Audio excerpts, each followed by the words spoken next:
verse 26. Verse 26 is very important, and I'll illustrate it with an example. Basically, things that you want, don't pull. Things that you don't want, don't push. Why do I say this? So in this book, great book, chapter 26 of the Tao Te Ching, it says, very short application for this one is basically living calmly. Because nowadays in this world we live in, there are circumstances that try to control our emotion to quickly act, otherwise it's too late, like crisis in this period. Like we previously have the pandemic and all the other financial crises as well, personal crisis as well, sometimes suddenly a death of a family member, or maybe a breakup, or divorce, or sickness, or whatever.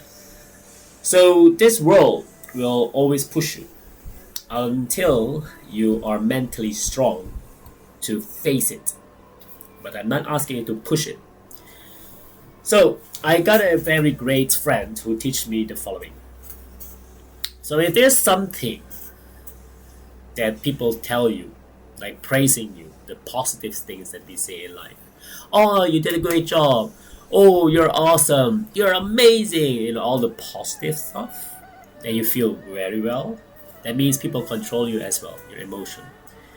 So that means it's like, I'm going to use this USB stick. It's a necklace. So if something that you don't want, you don't push, because it will come back even harder. And something that you do want, you don't pull, because it also eventually will go away, and then you feel like, why is this happening to you? Because life is always like that. So I'll just give you an example about that. If someone gives you a compliment, I'm not asking you not to feel like happy or something that people call in that moment. Of course, enjoy it, but don't let it control you. Because if there's a crisis, suddenly that you lose your job, or people divorce you, or you got breakup, or someone got died in the family, whatever, and then you cry. I'm not saying that crying is bad, but then you become like chaos. Like, I don't see anything anymore, the world is going to end, blah, blah, blah. And a whole drama.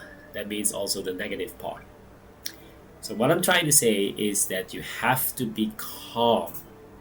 So 26, this chapter 26 is teaching us that regardless what happens in life, whether it is the positive or the negative, we take it both in, but we stay calm. That is very difficult. Because there was a death in the family as well.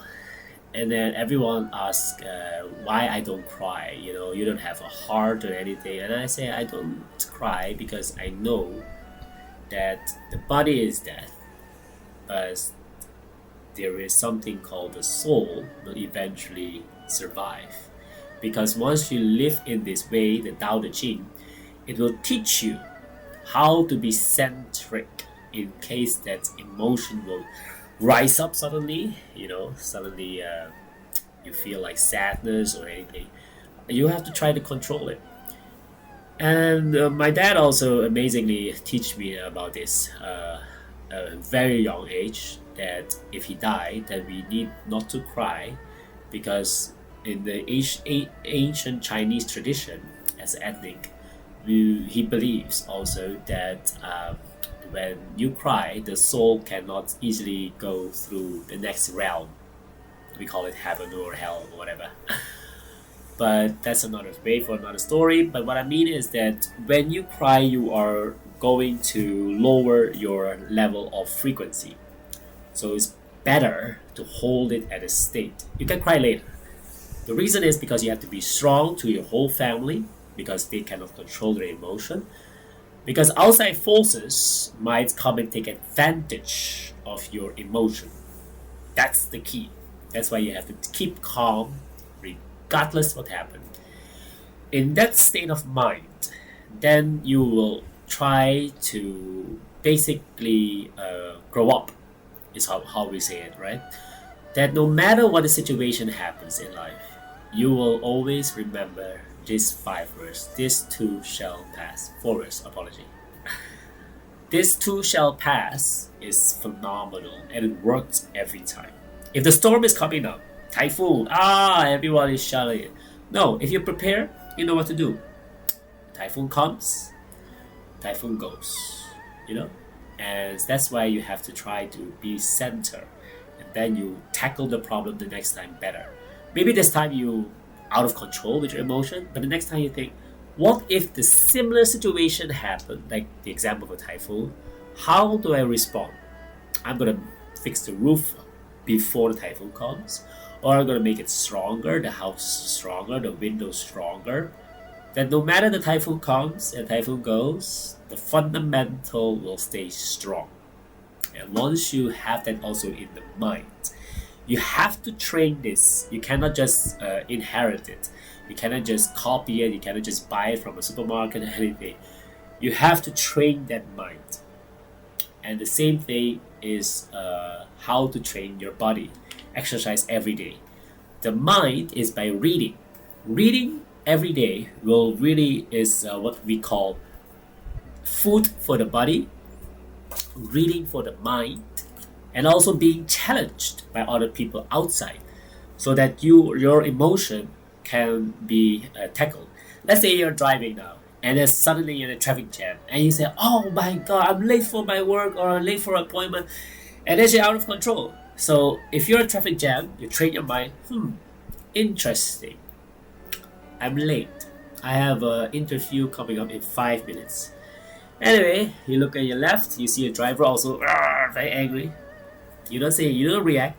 You look on the right, then maybe someone will just say, right?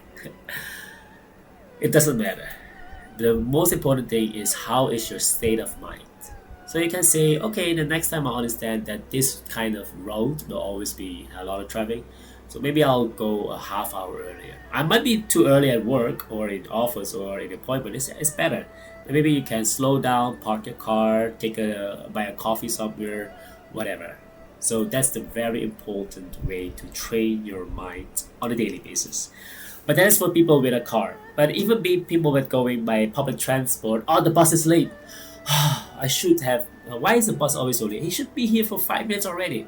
And then the driver comes and everyone yell at the driver, what's happened? The driver said, there was an accident. How can I go through? Or something happened. And then no one knows it. And that's why they become anger. And that's why your anger, you have to try to control it as well. Oh, the bus is late. Alright. Maybe it's just, good that the bus is late. Because it's sometimes called, in the movie Final Destination, by the way, it's phenomenal. It can teach you very well. That sometimes it's late is good for you because an accident is coming to happen. It's not saying that it will, but it might be. And that's why the bus has to be late for you to avoid that accident.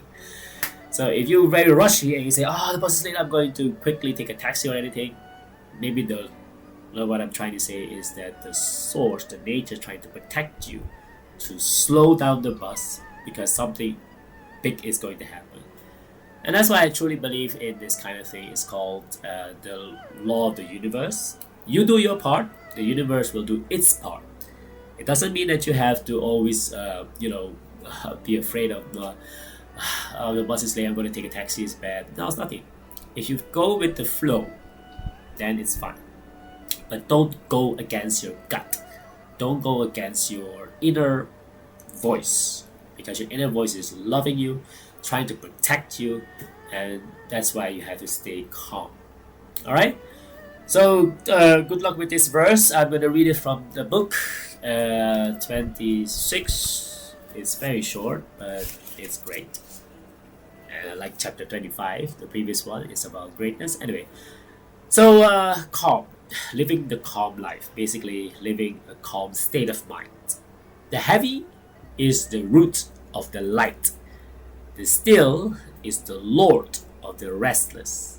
Therefore, the gentleman, when traveling all day, never lets the heavy laden carts out of his sight.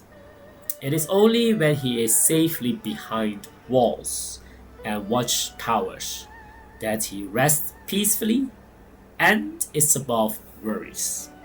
How then should a ruler of 10,000 chariots make light of his own person in the eyes of the empire? If light, then the root is lost. If restless, then the Lord is lost. That's the example that I'm trying to give to you. Alright, thank you guys. Let's go to chapter 27 in my next video. Have a great day. Bye.